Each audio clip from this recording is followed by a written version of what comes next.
Meanwhile, the United States is conducting a major strike on Iran's Kharg Island, the country's main oil export terminal. Lucas Tomlinson is live in Dubai with the very latest. Good morning, Lucas.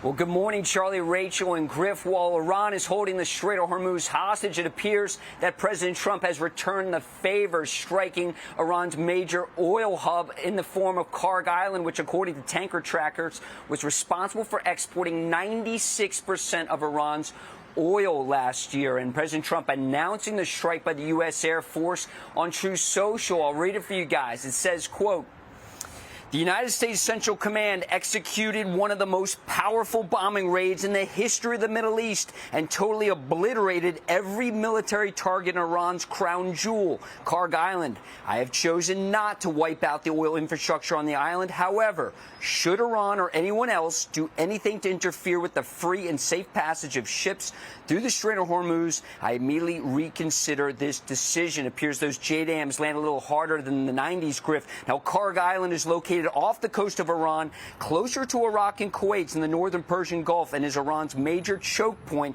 when it comes to exporting oil, perhaps an area of vulnerability that the U.S. military is exploiting.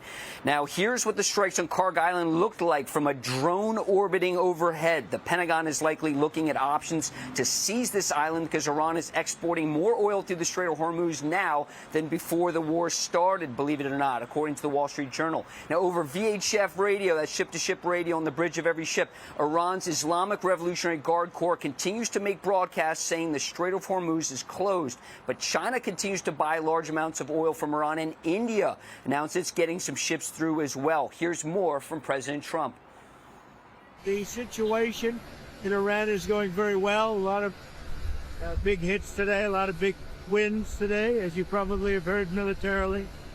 And I think it's going very well, and for very good control. Today we've had some very, very big hits, very powerful hits.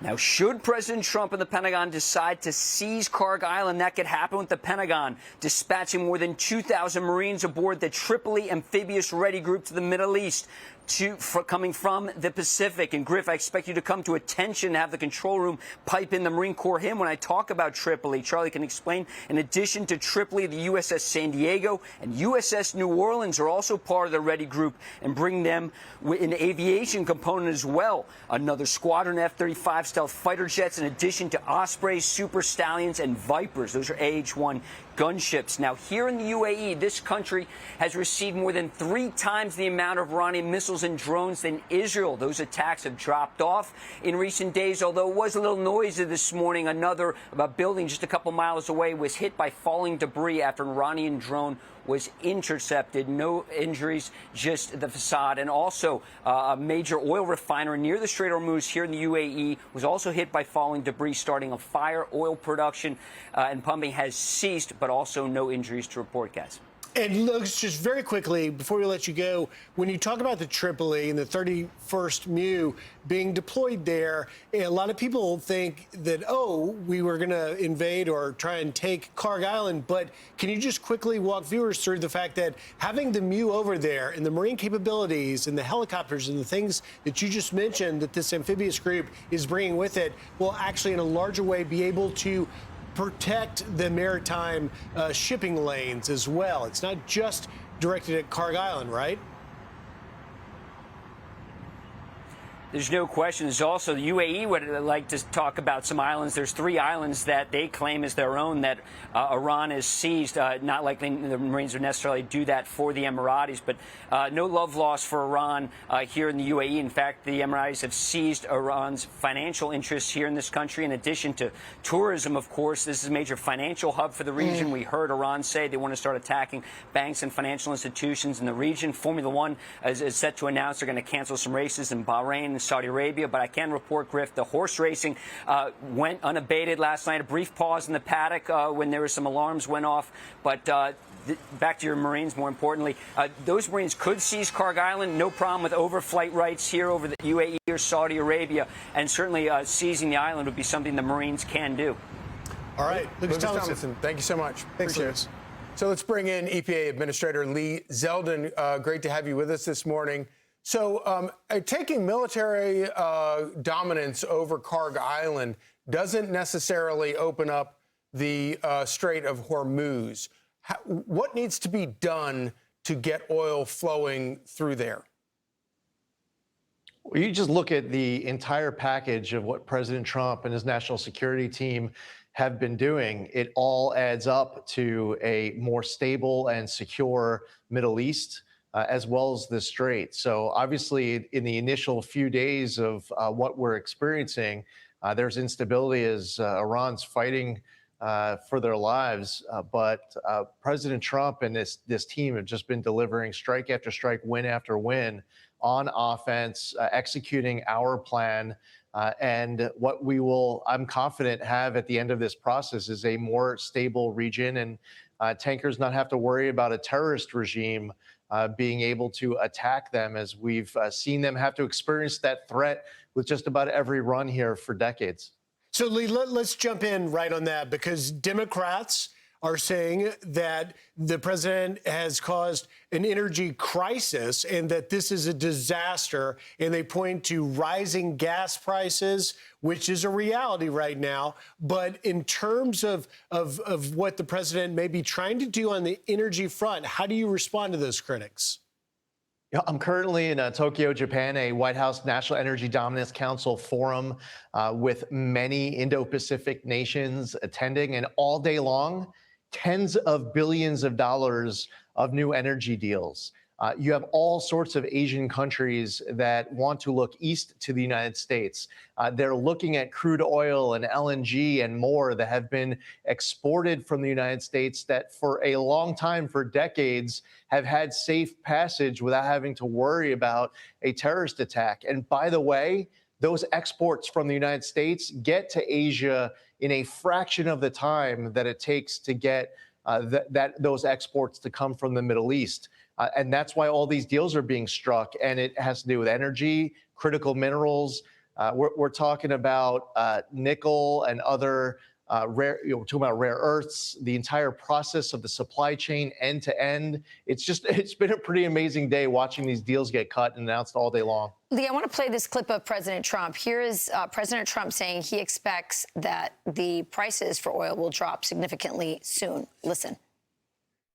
Well, I think your gas prices, as soon as that's over, are going to come tumbling down along with everything else. I think it's going to be, you're going to see a very big decrease in the price of gasoline, gas, anything having to do with energy as soon as this is ended. But we had to end the nuclear threat in the Middle East and throughout the world, and we will have done that.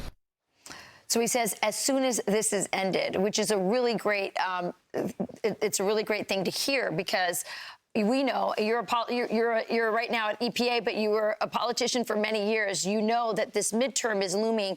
Prices are high. There's also political pressure on the administration to get those prices low. Do you think that things will end quickly here? Charlie had a guest on just earlier who said that this attack on this Coral Island, this jewel of Iran's for their oil exports, might set the table for some sort of negotiation. Do you see that as well? Absolutely. And beyond what I just reflected on from what I experienced today in Tokyo, this is a moment where the United States is looking inward, more of an opportunity to unleash energy dominance. When President Trump is talking about more baseload power, reliable, durable baseload power, he talks about clean, beautiful coal, our oil, building more LNG pipelines, having more plants come online, more nuclear power, and these other nations that for a long time have had concerns about where they were relying on for their imports from out of country. I think you're going to have a significant realignment that is going to help the United States economy writ large. It's going to help with jobs. It's going to help with lower energy prices. I think that this is going to be a catalyst for change and a big realignment, not just with decisions as it relates to looking west from the Indo-Pacific to the Middle East, but also the way people are looking to China. And for these partnerships now to realize in this moment, we all come together, we lift each other up, and they are able to look to the United States, not just for that leadership, but for these resources This is going to be a very good thing for the United States. That started the moment that President Trump got elected. But you think that this could happen before, in time for it to have an impact on the midterms, which are super important. Essentially, the Trump agenda ends if the House and the Senate are lost. So, in many ways, so you think that this can happen in time for it to have an effect on the midterms? Yeah, absolutely. Amen. It started already. If you just look at all the announcements that came out of Japan just today, that's going to continue. I mean, I was sitting across the table from the leadership of all of these different countries that they want to cut deals. We're going to have the Japanese Prime Minister coming to the White House, meeting with President Trump this week. They've had a long time relationship with relying on the United States for imports. And they're saying, you know what, if it's taken 8 days to get crude oil from Alaska, that's a lot better than 28 days coming from the Middle East. We want more of it. It's kind of remarkable, and it doesn't get said enough. But of course, if this were going on in Iran right now, back in 2008, before the shale revolution in the United States and before America achieved if not total domination in terms of energy production, very close to it. And obviously the first term of President Trump, he put a lot of effort into that. We would be looking at a very different scenario in terms of energy. You're in Japan there now. What kind of increase in production could you envision for America if people try, if you manage to open up all those spigots? Mm-hmm.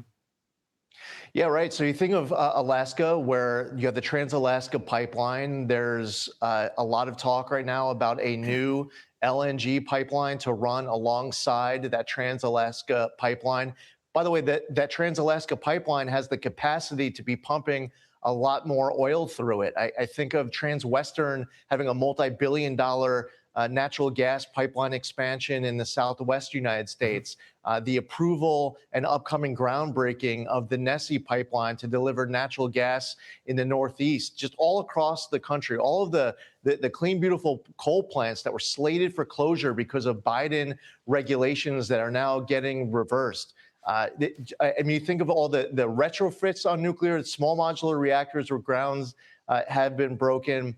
It's just a really exciting time across the board. I actually believe strongly that this is a catalyst for even more progress faster.